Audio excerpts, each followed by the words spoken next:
Viví marcada por las sombras de mi familia hasta que un sobre lleno de cartas me conectaron con un pasado que fue silenciado. En ellas encontré no solo la historia de una mujer olvidada, sino también la llave para mi propia libertad. Me llamo Martina Ríos, y crecí pensando que cargar con el apellido de mi familia era una forma elegante de pedir disculpas por cosas que yo no hice.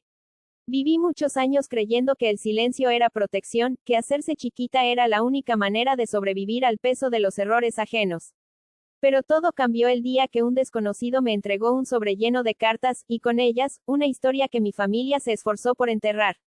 Fue ahí cuando entendí que no todo lo que se hereda está condenado a repetirse. Y que a veces, la redención no llega como un milagro, sino como una voz olvidada que por fin se atreve a cantar. Durante años creí que mi apellido era una condena, no una de esas maldiciones de película con fantasmas y puertas que se cierran solas, no. Era una carga más silenciosa, más cruel, la clase de peso que no se ve, pero que todos sienten cuando escuchan tu nombre. En este barrio, basta con decir, Ríos, y el aire se pone espeso.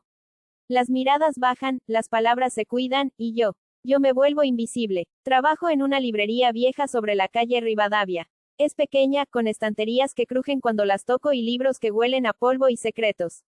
Me gusta estar ahí. Hay algo en el silencio entre las páginas que me calma, como si todo lo que no puedo decir tuviera un lugar donde quedarse quieto. A veces, pienso que si pudiera vivir entre libros, lo haría sin dudar. Mi familia es complicada, o quizás rota, no lo sé.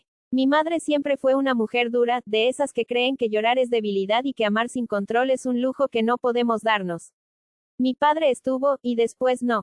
Se fue un verano y nadie volvió a hablar de él. Mis tíos hicieron plata fácil, de la que mancha, y mis primos crecieron creyendo que tener es más importante que ser.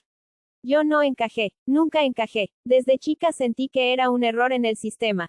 Me gustaba la música, los libros, las cosas que no se pueden vender ni mostrar. Y eso, en una familia como la mía, era casi un acto de traición.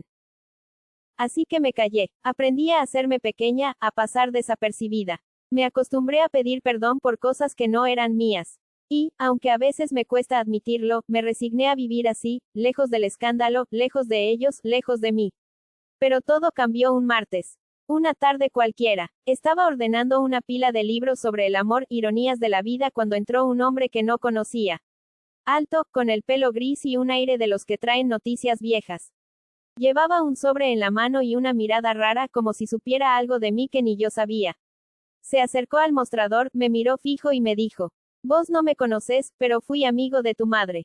Y tengo algo que te pertenece. Y ahí supe, sin saber cómo, que nada iba a ser igual. No sé por qué le creí. Supongo que hay miradas que no saben mentir, o tal vez estaba tan cansada de no saber nada que cualquier verdad me parecía bienvenida. El hombre se llamaba Vicente. Dijo que había conocido a mi madre cuando eran adolescentes, mucho antes de que se volviera la mujer de piedra que recuerdo. Era distinta entonces, me dijo. Soñaba con ser libre. Tenía una voz preciosa. Cantaba boleros como si el mundo se fuera a terminar. No supe qué decirle. Mi madre y la música no coexistían en mi cabeza. Vicente me tendió el sobre como si estuviera entregando algo sagrado. Tenía mi nombre escrito con letra temblorosa, como si quien lo escribió no estuviera segura de que yo lo fuera a leer algún día. Adentro había cartas, viejas, manchadas por el tiempo. Y una foto, una mujer joven, sonriendo junto a un piano. Era mi madre. Nunca la había visto así. Ella tuvo una hermana, dijo Vicente. Clara. Y ahí sentí un frío en el pecho. Nunca me hablaron de ninguna hermana. No había fotos, ni menciones, ni anécdotas. Solo un silencio demasiado perfecto. Clara fue la que trató de alejarse de todo. Se fue del país, quiso estudiar música, escribir, vivir otra vida. Pero la familia, ya sabes cómo es. La destruyeron antes de que pudiera hacerlo. La hundieron con mentiras, la hicieron desaparecer. No literalmente, pero sí socialmente.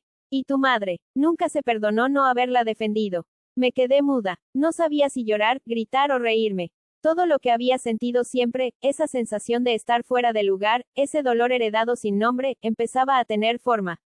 Clara existió. Clara fue como yo, pero no tuvo la oportunidad de salvarse. Vicente me dio más cartas. Algunas eran de Clara a mi madre. Otras eran para mí, fechadas años atrás como si alguien hubiera sabido que las iba a necesitar justo ahora. Martina, ojalá que cuando leas esto seas libre. Que no hayas repetido nuestros errores. Que te hayas perdonado, aunque nosotras no supimos cómo. Esa noche no dormí. Leí y releí cada palabra, buscando algo de ella en mí. Y por primera vez en años, no sentí vergüenza de mi apellido. Sentí rabia, sí. Dolor, también. Pero algo dentro mío se encendió. Una fuerza que no venía de ellos, sino de alguien que había intentado cambiar todo, y que ahora me pasaba la posta. Las cartas de Clara se convirtieron en mi refugio. Las leía en el colectivo, en la librería, incluso en el baño, como si cada palabra tejiera una red que me sostenía.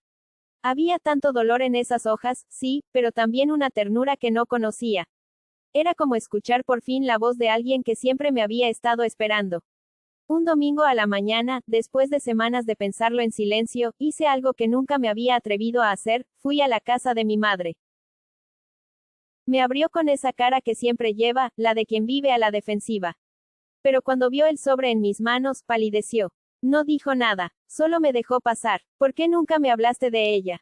Le pregunté. No respondió enseguida. Se sentó en el sillón como si le hubieran quitado el aire. Porque me dolía. Porque yo fui cobarde. Porque la dejé sola. Su voz era otra. No la del mármol, sino la de una mujer derrotada por sus propios silencios. No hubo abrazos ni lágrimas dramáticas. Solo un momento de verdad. Uno de esos instantes donde el tiempo parece detenerse y por un segundo, todo lo roto se alinea. Esa misma semana empecé a tomar clases de canto en un centro cultural del barrio. No por nostalgia, sino por necesidad. Por mí, por Clara. Y una tarde, mientras cantaba bajito en la librería, un cliente se detuvo a escuchar. Me pidió que le cantara otra. Y otra. Así empezó todo. Pequeño, como empiezan las cosas que de verdad importan. No me convertí en famosa, ni rica, ni mucho menos. Pero encontré una forma de usar mi voz. Y con ella, empecé a soltar todo lo que no era mío. Todo lo que me heredaron sin permiso. Mi apellido sigue siendo Ríos, sí. Pero ahora sé que no todos los ríos arrastran. Algunos limpian.